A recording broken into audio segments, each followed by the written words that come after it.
ಅಧಿಕಾರಿಗಳ ಕಣ್ಣ ಮುಚ್ಚಾಲೆಗೆ ರೈತರು ಪರದಾಡ್ತಿದ್ದಾರೆ. ಮಾಲೂರು ತಾಲೂಕು ಕೈಗಾರಿಕಾ ಪ್ರದೇಶದಲ್ಲಿ ನೂರಾರು ಸಮಸ್ಯೆಗಳಾಗ್ತಾ ಇದೆ. ನೊಸಗೆರೆ ಗ್ರಾಮ ಪಂಚಾಯಿತಿ ವ್ಯಾಪ್ತಿಯ ಹಳ್ಳಿಗಳಲ್ಲಿ ರೈತರ ಜೀವನ ಅಯೋಮಯ ಆಗಿದೆ. ಅಕ್ಕಪಕ್ಕದ ಕಾರ್ಖಾನೆಗಳಿಂದ ನೂರಾರು ಎಕರೆ ಜಮೀನು ಹಾಳಾಗ್ತಾ ಇದೆ. ತ್ಯಾಜ್ಯ ನೀರನ್ನ ರೈತರ ಬೋರ್ವೆಲ್ಗೆ ಕಾರ್ಖಾನೆ ಹರಿಸ್ತಾ ಇದೆಯಂತೆ. ಕೆಮಿಕಲ್ ತ್ಯಾಜ್ಯ ನೀರು ಹರಿಸ್ತಾ ಇದ್ರು ಅಧಿಕಾರಿಗಳು ನಿರ್ಲಕ್ಷ್ಯ ವಹಿಸ್ತಾ ಇದ್ದಾರೆ. ಬೋರ್ವೆಲ್ಗಳಲ್ಲೂ ಕೆಮಿಕಲ್ ಮಿಶ್ರಿತ ತ್ಯಾಜ್ಯ ನೀರು ಬರ್ತಾ ಇದೆ.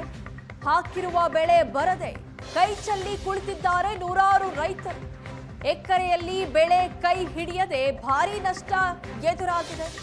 3 ಬಾರಿ ಲ್ಯಾಬ್ ರಿಪೋರ್ಟ್ನಲ್ಲಿ ವಿಷಕಾರಿ ಅಂತ ಪತ್ತೆಯಾಗಿದೆ. ಮಣ್ಣು ನೀರಲ್ಲಿ ವಿಷ ಇದೆ ಅಂತ ರಾಜ್ಯ ಮಾಲಿನ್ಯ ನಿಯಂತ್ರಣ ಮಂಡಳಿ ವರದಿ ಕೊಟ್ಟಿದೆ. ವಿಷಕಾರಿ ಅಂಶದ ವರದಿ ಏಷ್ಯಾನೆಟ್ ಸುವರ್ಣ ನ್ಯೂಸ್ಗೆ ಲಭ್ಯ ಆಗಿದೆ. ಅಧಿಕಾರಿಗಳ ನಡೆ ಬಗ್ಗೆಯೇ ರೈತರಿಗೆ ಅನುಮಾನ ಇದೆ. ಕಾರ್ಖಾನೆ ವಿರುದ್ಧ ದೂರು ನೀಡಿದ್ರು ಯಾವುದೇ ಪ್ರಯೋಜನ ಆಗ್ತಾ ಇಲ್ಲ.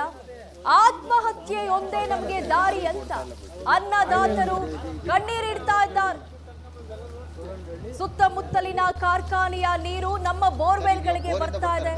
ಇದರಿಂದ ನಾವು ಬೆಳೀತಾ ಇರುವಂತಹ ಬೆಳೆ ನಾಶ ಆಗ್ತಾ ಇದೆ. ಕ್ರಮ ತೆಗೆದುಕೊಳ್ಳಿ ಅಂತ ಎಷ್ಟೇ ಬಾರಿ ಮನವಿ ಮಾಡಿದ್ರು ಅಧಿಕಾರಿಗಳು ಮಾತ್ರ ಸ್ಪಂದಿಸ್ತಾ ಇಲ್ಲ ಅನ್ನೋ ಮಾತನ್ನ ರೈತರು ಹೇಳ್ತಾ ಇದ್ದಾರೆ.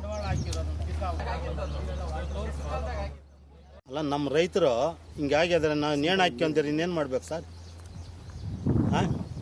ನಾವು ಈ ಥರ ಕಷ್ಟಪಟ್ಟು ಮಾಡಿ ಬೆಳೆ ಅಧ್ವಾನ ಆಗಿದೆ ಅಂದರೆ ರೈತರಿಗೆ ನಾವು ಕೊಡೋರು ಕೊಡ್ದಿರ ಅವ್ರು ಬಂದು ಗಲಾಟೆ ಮಾಡ್ತಾಯಿದ್ದಾರೆ. ನೇಣು ಹಾಕ್ಯಂದಿರ ಇಷ್ಟೇ ಕೊಡ್ದಿರ ಇನ್ನೇನು ಮಾಡಿದಾರೆ ಸರ್? ಯೋಚನೆ ಮಾಡಿರಿ. 2-3 ಲಕ್ಷ ರೂಪಾಯಿ ಬಂಡವಾಳ ಇದ್ರಿಗೆ ಹಾಕಿರೋದು. ನಮ್ಮ ಹೆಂಗ್ತರ ಕತ್ತಲ್ಲಿ ಮಾಂಗಲ್ಯ ಕೂಡ ಇಲ್ಲ ಸರ್. ನಾವು ಇನ್ನೇನು ಮಾಡೋಣ? ನೇಣು ಹಾಕ್ಯಂದಿರ ಇನ್ನೇನು ಹಾಕ್ಯೋಣ ಸರ್? ನಾವು ಇನ್ನು ಕೊಡೋಕೆ ಏಗ್ತೇ ಇಲ್ಲ. ಅವ್ರು ಸುಮ್ಗೆ ಬಂದು ಗಲಾಟೆ ಮಾಡ್ತಾಯಿದ್ರೆ ಎಷ್ಟು ದಿನ ಹೇಳಕತ್ತಲ್ಲ? ಕೊಟ್ಟವ್ರು ಸುಮ್ಗೆ ಇರ್ತಾರ? ಹೂಗಿಡ ಪೀನ್ಸು ಅದಕ್ಕೆ ಹಾಕಿದ್ದೀವಿ ಸರ್ ಬಂಡವಾಳ. ಇನ್ನೇನು ಮಾಡಿದ? ಎಲ್ಲ ಹೋಯ್ತು ನೋಡಿ. ಹಿಂಗೇನೆ ಇದೆ ಈ ಕೆಮಿಕಲ್ ನೀರು ಫ್ಯಾಕ್ಟ್ರಿನಿಂದ. ನಾವು ಹಿಂಗೆ ಮುಂದೆ ಇದ್ರೆ ನಾವು ಉದ್ಧಾರ ಆಗೋದು ಹಿಂಗೆ ಇಲ್ಲ ಮುಂದೆ.